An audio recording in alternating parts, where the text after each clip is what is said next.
Okay, so today I'm back in the Star Sports Mayfair shop, and I've got Dave Edwards with me.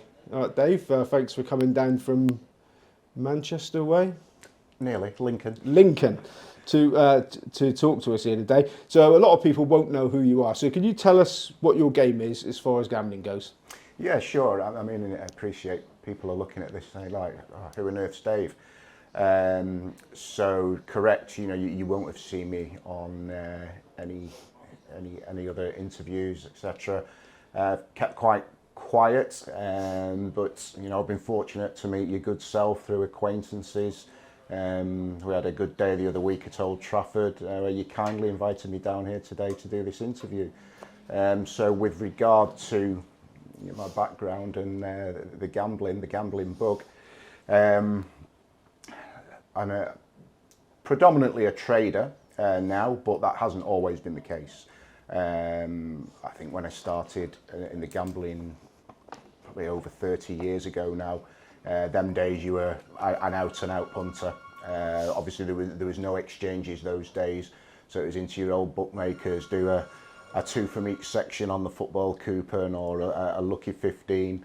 And I always enjoyed a punt, and then with the arrival of the betting exchanges, became very interested in them, and my journey has led me to moving away from out and out punting more towards trading now. So I would say I'm predominantly a trader. I would say an 80-20 split of trading as opposed to outright bets.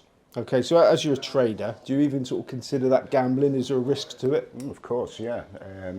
I think any situation where you put in money down, not just sport exchange. You can look at the financial markets. One of the things I was thinking about on the train down today was the situation years ago with the Barings Bank, I think it was, and where that just got out of control. And of course, there's a risk. That risk wasn't managed. It got out of control. But anywhere where you put in money down, people's pensions, they're putting their faith in people to gamble with their pension money each day. So anywhere where there is the opportunity to put money down and grow it, there is also a risk associated with that. So yes, absolutely, it is a risk. Okay, so you're specifically a football trader. So do you do form prior to trading? Do you make a decision? Of course, yes. So my trading, I do, and as most traders will probably tell you, certainly football, your homework is vitally important. So I'll do my analysis for, let's say, I'll concentrate on the English Premiership at the weekend, but my form study for that will start midweek. So I will do around an 80-20 split of preparation against actual execution on the day of the game on the exchanges. Lots of stuff out there for using for analysis. There's very, very good free sites. One I use called Soccer Stats. I don't have any affiliation with them. They're just a good free site. There's some good apps out there, and you can pull some really good information to form a baseline on the games that you're going to feel that you'll be involved with at the weekend. Okay, so all that information's there, but you've still got to interpret it correctly to succeed. So how do you interpret it correctly? What is it you're looking for? Absolutely. I mean, you've got all that information, but the final call is subjective. My baseline will be for how many goals I think will be in the game. Now obviously that's going to vary against the fixture, and the strength of one team against another. Is there going to be a realistic opportunity to get involved in that market within the game?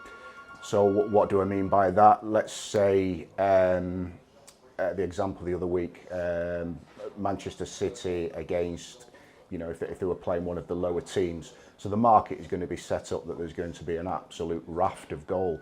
And it can be very difficult to find an angle to get in on that.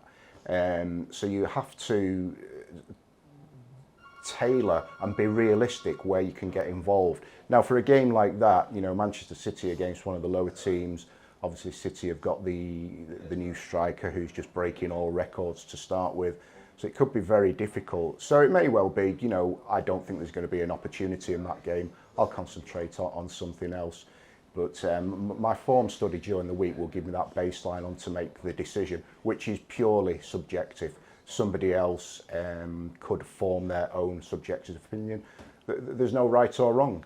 As I said, it's purely subjective and how you choose to approach that market. I suppose the right or wrong is the proof in the if you make money or not. Long term, yes, absolutely. But how much of it depends on, you know, I imagine a massive part of it is who's playing. So do you have to wait for the team news before you make your final sort of decisions? Yeah, so yeah, I'll form my baseline, and then of course and when I look back, I will look at, well, what players have been involved. You know, as a key strikers. We've just been talking about Manchester City, the new striker Haaland. For an example, the Liverpool-Manchester City game at the weekend, if Haaland had have suffered an injury in the warm-up, then it's very likely that Manchester City's price would have drifted slightly because he's a key player. He has scored the majority of their goals. So yeah, team lineups, team news, very important, and certainly you can get an edge on the market pre-game. You know, with any news like that comes out beforehand can and will have an effect on the market. So would you have a different strategy in mind with various lineups in mind? You think who might play, who might not play? Would you have something just in case to save time? Again, it'd be on. So you'd look at, so if it's a big game. I don't want to keep using Manchester City. So let's say Arsenal against Liverpool. You'd expect them both to, you know, they put out their best teams, and it's an important game. They're both hoping to be challenging for the title, so they'd want their best players. If Arsenal or Liverpool were playing one of the lower teams, you know, they may feel that Liverpool can say, right, well, we'll rest Mo Salah or whomever it may be. So you have to match it up to the team, the starting lineup, who they're playing, and form your opinions on that. Okay, so do you get involved with betting in shops and coupons, that sort of thing?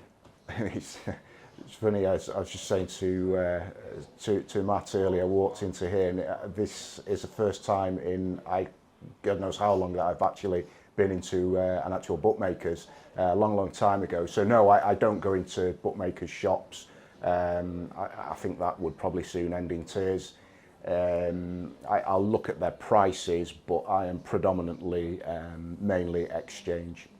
Okay, so would there not be the opportunity to tuck them up if you saw that one of the top strikers unexpectedly wasn't playing, or they put a field of reserves out or something? Oh, on the coupons, you know, or do they change the prices? I don't know about betting shops either, to be honest. Like I say, it's a while since I've been in the bookmakers and looked at the coupons, but there always used to be a minimum of. When I used to go in the bookmakers years ago, you had to pick at least 4 or 5 teams. So if there was that opportunity to take advantage of a single price, then yeah, of course. But if those prices are advertised online, they will move very quickly with the news that one of those key players is out. Or, just as much so, if a key player was said to be injured, and I have known this in the past, if suddenly, oh actually, he's playing today, so their price will shorten because you know a key player. I remember years ago there was an example of that. I think it was Wayne Rooney when he was at Manchester United, and he wasn't expected to play, and it was, if I remember right, it was a Champions League game, and it was announced about half an hour prior to kick-off that Rooney was in the starting lineup, and the news on that, the price just fell in. And so things like that, tied in with what you said before about you know, team selection. Okay, now people that bet on horse racing will tell you that all the mug money's gone and liquidity's down on the exchanges. How much of that is still in the football? Do you still have people that bet on their favourite team every week, regardless, which you can sort of prey on? I don't know about their favourite team. There's an element where people we'll still go for these favourite accumulators, if you like. And we've all done it. I've done it in the past. You know, years ago it would be United, Liverpool, Arsenal, Chelsea.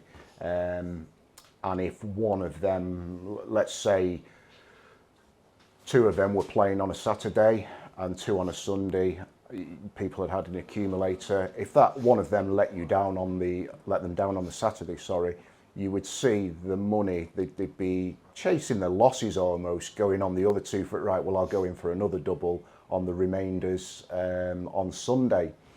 So there is an element of that. You'll also get people that will look at a very short price favourites, and they'll say, right, well, I'll do them to be winning half time and full time, just to boost those odds.